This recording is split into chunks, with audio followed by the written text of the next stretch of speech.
কিছু নিয়ে এসেছি আমরা, আস্তে আস্তে অর্গানাইজ করবো। তো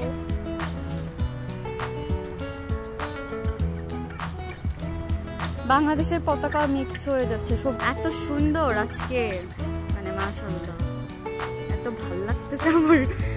ভিউ নর্মালি আমি দেখি না কারণ এত গরম। এই যে এখানেও বড়ই গাছ আছে, আমরা আজকে এখানে বড়ই খাওয়ার চেষ্টা করব।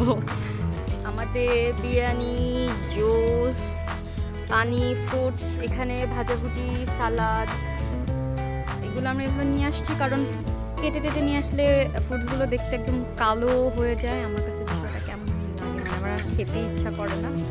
তো এখন যেহেতু একটু টাইম আছে, 15 মিনিটের মতো, এখন আস্তে আস্তে নিয়ে আসছি আমরা সব কিছু, বসে বসে কেটে ফেলবো।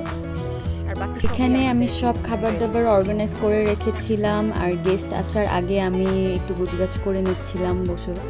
আর আমাদের গেস্ট অলরেডি একজন লেট ছিলেন, আমি খুব ভয় ছিলাম যে খাবার দাবার কম পড়ে কিনা, কিন্তু আলহামদুলিল্লাহ এত বেশি ছিল যে উল্টা আমাকে বাসায় নিয়ে আসতে হয়েছে। ভিডিওটি ভালো লাগলে অবশ্যই লাইক, কমেন্ট অ্যান্ড শেয়ার করবেন। Thank you.